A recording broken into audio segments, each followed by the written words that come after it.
wonder if you'd start out by just introducing yourself and telling us a little bit about yourself and what forms of recovery you identify with. I honor it. I respect it. So to me, that is the number one reason why I am sober, so I can be connected in my life.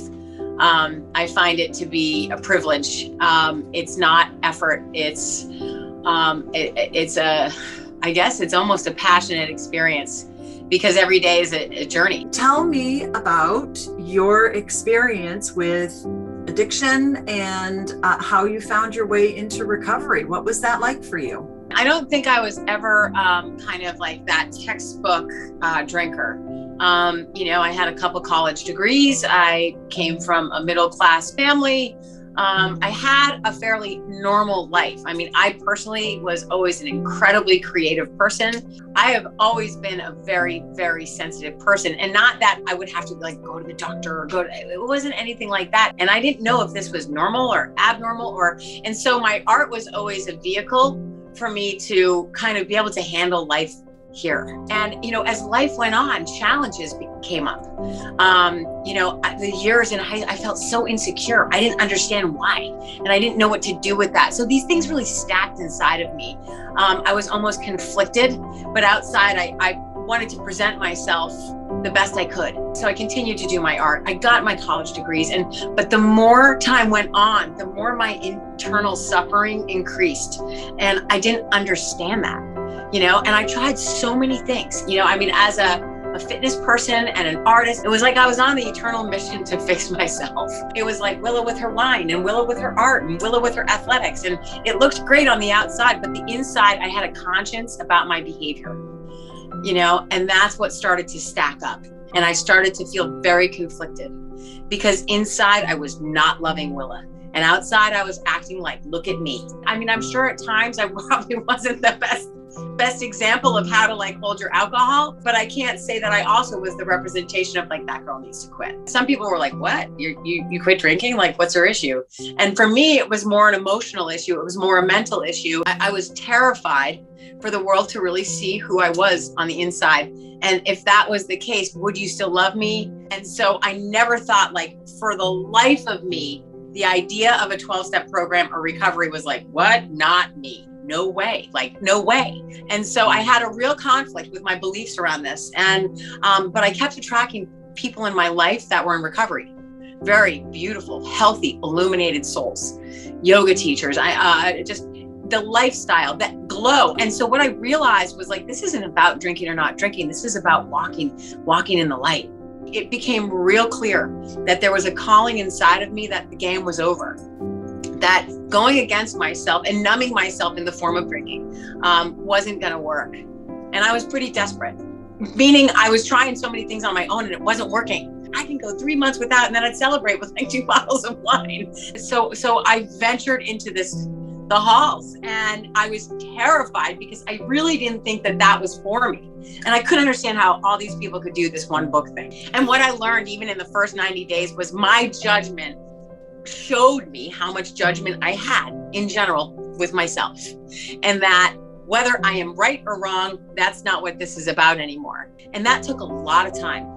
That took a lot of energy to every day, one day at a time, change my actions, change my behaviors, ask for help when I don't know how to ask for help. That becoming a woman that was going to be sober day after day after day, I had to admit to myself I didn't know what to do or how to do it. I've conditioned myself. I'm an expert at that. And when you know you're an expert at that, it's kind of cool, because you start to becoming you start to understand that instead of your limitations mastering you, you become a master of your limitations. You start to understand what your limitations are, and they don't have this power over you anymore. I'm picturing that person, maybe a woman, maybe not a woman, who is watching this video, and she's trying to decide whether or not to open that bottle of wine or to do something different today. And so what would you say to her if you were in her kitchen with her? I would say, give yourself a chance. You deserve it. You stop numbing yourself out. So if you want to drink right now, and if you want to go and do that, forgive yourself as fast as possible, and try again.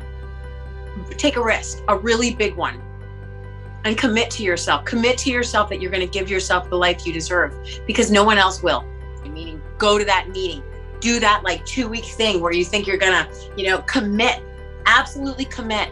And I've learned from betraying myself so many times that I am not willing to betray myself again, ever.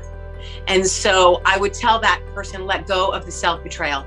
I would love to hear you talk about what, from a recovery perspective, what does a day in the life look like for you? I honor being a human, and I honor having like this biomechanism work for me. So I love to be physical. So every day I will work out. And there's days where I have rest days, but it doesn't mean I'm just going to lay on the couch. And nature is an enormous source of connection, inspiration. I will always find time. Even if I don't have a lot of time, I will literally go outside and just lay on the lawn and like ground.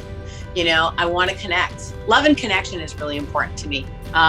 Family, friends, when people come into my shop, intimately connecting with people, very, very important to me. So that's another piece of my sobriety that I work on. That's how I'm showing up more as a human.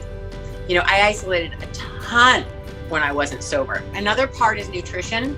I'm not really psycho about it, but I'm also not going to be at like McDonald's drive-thru. I think what we put on our body also affects our energy, our moods, our feelings, our energy. I like to take care of myself. I like to drink a lot of water. I like to sleep a lot, not a ton, but enough. And most of all, the two more, helping people. I'm fairly transparent. Like if you go on my own personal Facebook as well as my business Facebook, I write about my personal experiences because those experiences influence my work. And my work influences who's going to wear it. One thing I've absolutely loved about recovery is the help that I've had and that the people that are in my life. That is what this journey has taught me and continues to teach me. There's no destination, and I'm on it for the long haul. Is there anything else, any last closing thoughts that you want to convey about your journey to recovery and your life today in recovery? I made a decision. It was 2012. I was in Mexico. I was traveling by myself.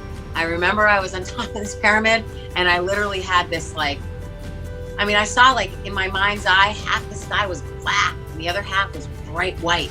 And I believed it always to be white. And I was like, oh my God, I'm creating that darkness. And that did scare me, but in the right way. Like that fear motivated me to be decisive. So that person at home, I would say, take everything toxic in your life, put it on the table. But when it comes to toxic relationship with yourself, that's what I'm talking about. Put that on the table, whatever is toxic, and literally cut it out. I was still living in the same place. I still looked the same way. I still went to the same gym. I relatively ate the same food. I just didn't drink every night. Day after day after day. When pain came up, I felt it. And then I was like, and that got better and better and better. I got stronger. I was like, wait, I can transform myself?